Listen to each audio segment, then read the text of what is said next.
Well, hello again from another glorious day here at Whitley Park. And funnily enough, inside the building with us there earlier, Eddie Howe was asked about Tyneside being attractive enough for summer targets, that traditional nonsense that London is a better place to live. Now, look at it here, guys. This is Newcastle, not New Mexico. Look at the scorched pitch there. We've got drought warnings, we've got sunshine every week. Well, no, in fact, I think they've deliberately killed the grass, all part of the regrowth process. But it is hot, it is sunny. Go back and look over my previous videos. I open everyone with welcome back to the glorious Whitley Park. And yet, behind the trees there, I can hear Newcastle training, a familiar sound as well. And there's a lot to get through this morning. Eddie Howe, with us now there inside, was the strongest he has ever been in terms of sending a message, I thought, ahead of the summer, be that to his own players, be that to rival clubs, or be that upstairs to the club hierarchy. And we'll pick on the last one first of all, and that was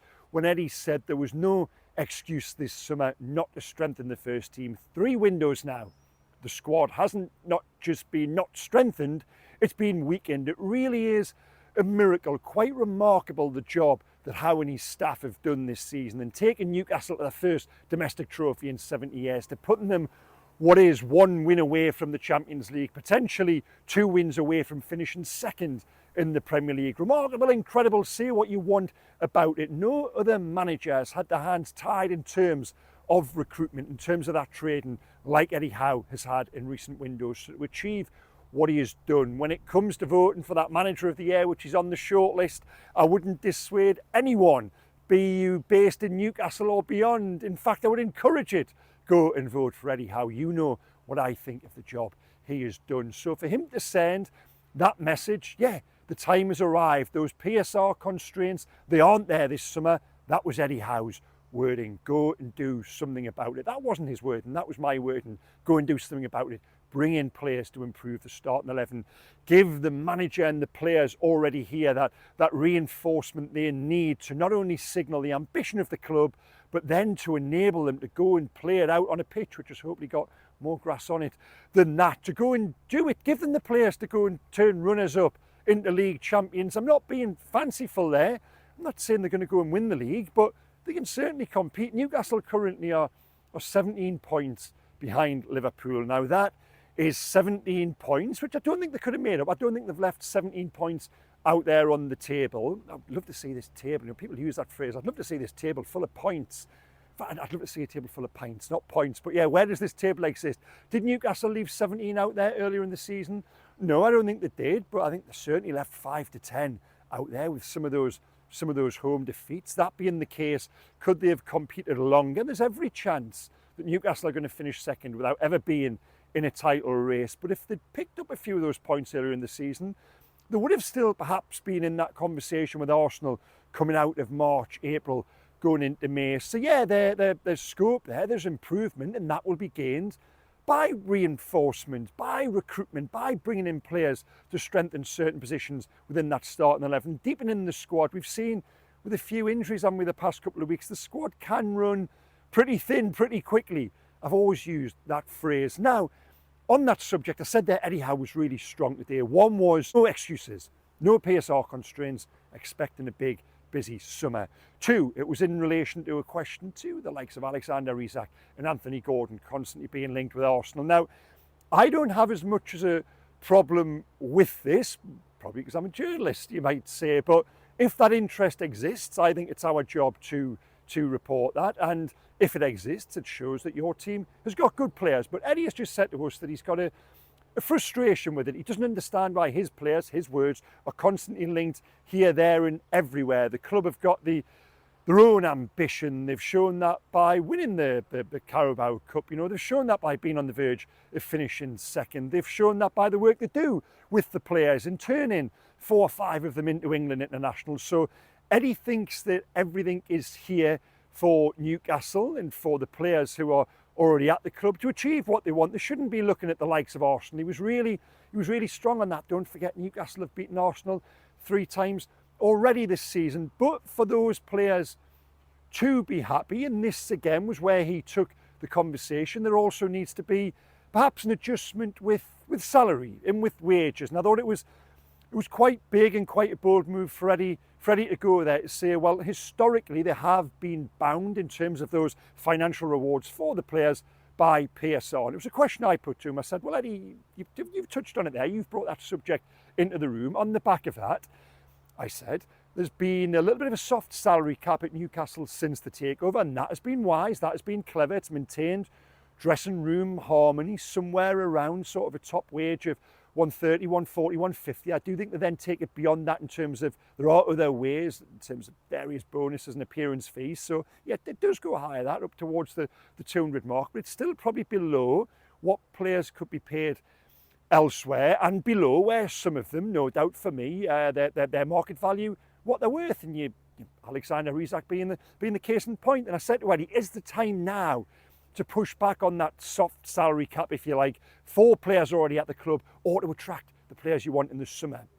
He said, well, yeah, this is a difficult question. One or two had been thrown at him this morning, not Under Armour's. Yeah, he got a couple of bouncers. He did laugh at it. He said, well, yeah, maybe. He said it's an individual case, but, and this was what I thought was really telling when he used the phrase, if a player is worth it, it is something that should be explored and perhaps implemented.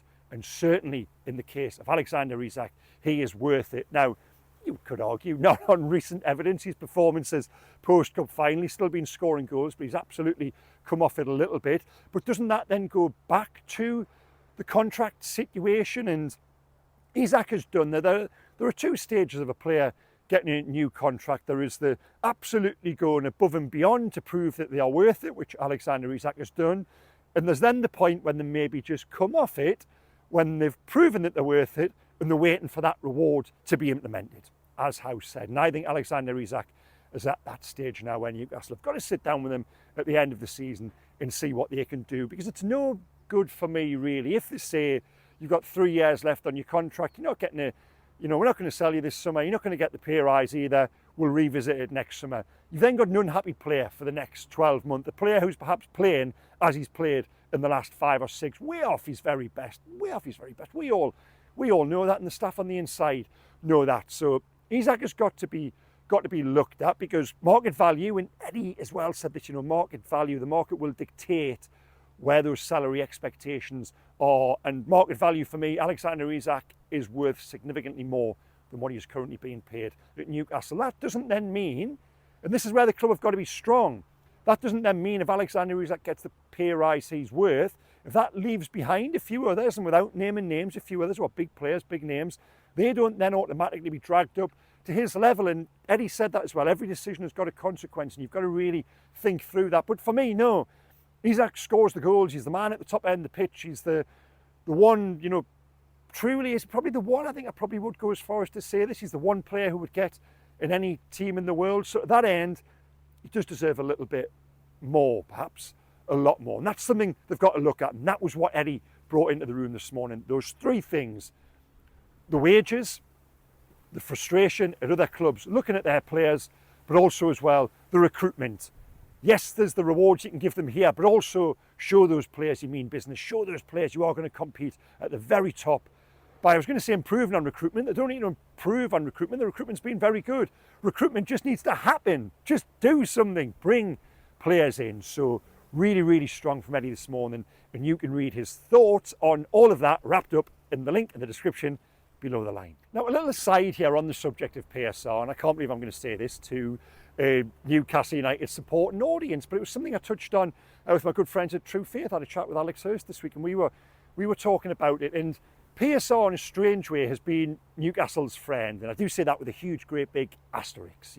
Please stick with me on this one. But by that I mean it's forced them to be good in the transfer market. It's forced them to invest in recruitment in terms of the guys who are out there, the talent spotters, and identifying these players. It's forced them to be better than the rivals. They've hardly missed in terms of recruitment, that fastidious, hands-on, obsessive approach Eddie Howe has got to it. If there wasn't, no, Eddie Howe would be like this regardless, of course he was, but the point I make is, if PSR wasn't a thing and it was all just about money, well then you could get one wrong and just, yeah, that's okay, just move on to the next one if you've got the deepest pockets. And not only that as well, now Dan Byrne came in that January, and I think we all looked at the time and said, yeah, good signing, maybe a little bit of a stopgap, keep them up, hang around as a squad player. If PSR wasn't a thing, wouldn't Newcastle have just gone out and bought an improvement? I say improvement, you know, that's great big asterisk next to improvement. Can you get any better than Dan Burn? But wouldn't they have gone out and tried to do that summer immediately after the January to the end of the season when they survived relegation? They probably would have done. What PSR has done has forced is the wrong word, but it's meant they've had to work with those players. It's meant they've had to improve them. It's meant the story, the brilliant romantic story, Dan Burn, man of the season, you know. I mean that nationally, globally. Has anyone had a better narrative story arc than Dan this season? Absolutely not. But because of PSR, it's meant he's stayed, it's meant he's played, it's meant he's developed, it's meant he's become an England international.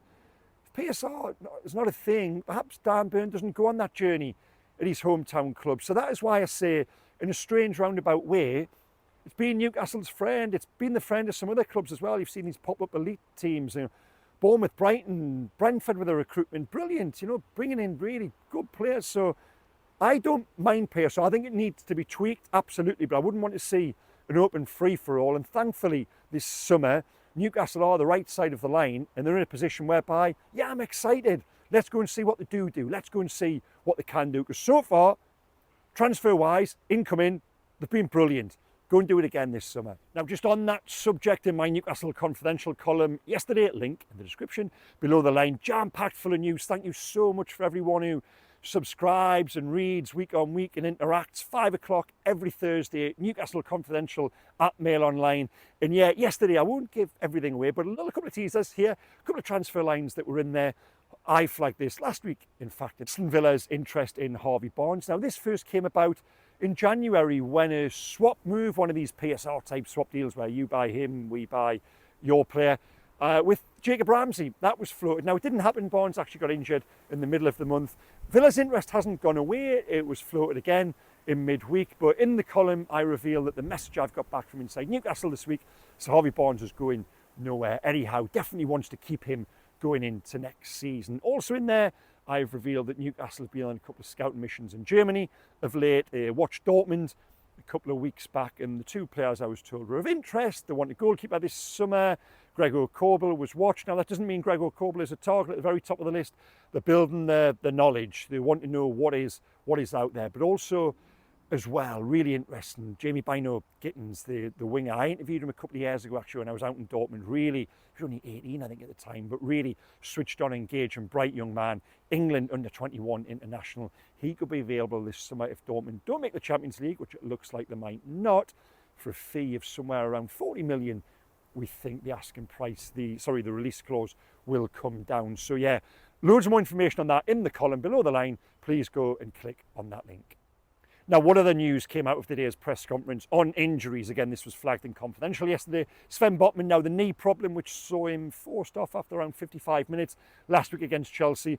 It's not serious. He's got a slight chance of playing down at Arsenal on Sunday. I don't think he will. I honestly think now the sensible thing with Sven Botman is just to rest that knee. It's not a fresh injury in terms of it's a damage to the ACL or anything else more serious. It's just a knock. It's a knock which he picked up in the first half, and no surprise really, he was putting his body on the line here, there and everywhere. I thought he was magnificent in that first half, Botman, a real reminder of the player Newcastle do have. I can't believe, I was talking to someone about this during the week, he's got to 25 and hasn't yet been capped by Holland. That is in part because of the injuries. Just let him rest now, don't force him back in the last couple of games, even though the player himself, I know, desperately wants to be part of it. But Botman a doubt for Sunday. Good news is the injury isn't serious. Kieran Trippier, he is out of the Arsenal game. Joe Willock has a slight chance. Joe Linton looks like, again, Confidential 2 weeks ago, his season is almost certainly over now. So without Botman, if Eddie Howe wants minimal disruption to the system, which I thought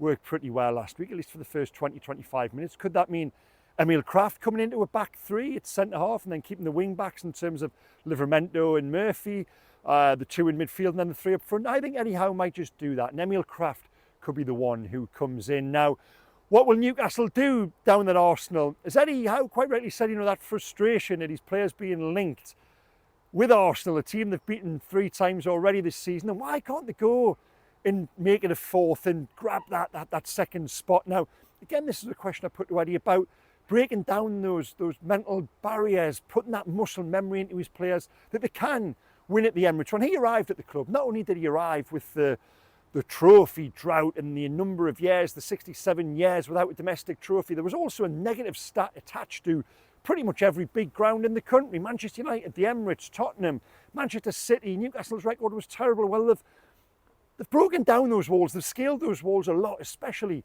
this season. And because of that, they go to Arsenal now on Sunday, and I think they should take the game to them. If you look at the nature of the league table, a draw or defeat, there's not really much difference. They've then probably still got to go and beat Everton on the last day of the season. So go there and go and try and win. And I believe Newcastle can do that. Now, in a strange way, their approach could actually be altered by what happens in the games tonight. Chelsea and Aston Villa are both playing. Now, if Chelsea draw and Aston Villa are beat, that for me, please go and do your own maths, but that would have Newcastle, because of the goal difference, over guaranteed Champions League football next season. So there's two big, huge games we can watch tonight before we get to Sunday. But I do think on Sunday, claiming that second place and just sending that message back to any players who might have had their head slightly turned by interest from an Arsenal or whoever it may be, go and get second position, domestic trophy, Champions League, the promise of a big summer. Where else would you rather be? It's glorious round here, guys, if any of you are watching. Look at that, with our pitches scorched by the sun. So, yes, Arsenal Sunday. I'll be there. It's another huge game, plenty to talk about. Before that, I'm going to the FA Cup final tomorrow, which I'm really looking forward to. But leave your comments below the line. Tell me, you know, what do you think about Eddie coming out and being as strong as he was? Where do you stand on all of the interest, the links with other clubs? Does it frustrate you, or do you accept it? You know, is it the price on the ticket of being a big club with good players? And Newcastle have got a lot of good players. They're on the verge of something super special, super exciting. But before that, there are a couple of games still to negotiate, and I'll be at the first of those on Sunday at the Emirates. I'll be talking to you after that, so please come and log back on. In the meantime, hit like, comment and subscribe. Thank you so much for watching, guys. It's been brilliant the last couple of weeks. I'll see you again on Sunday. Take care. Goodbye.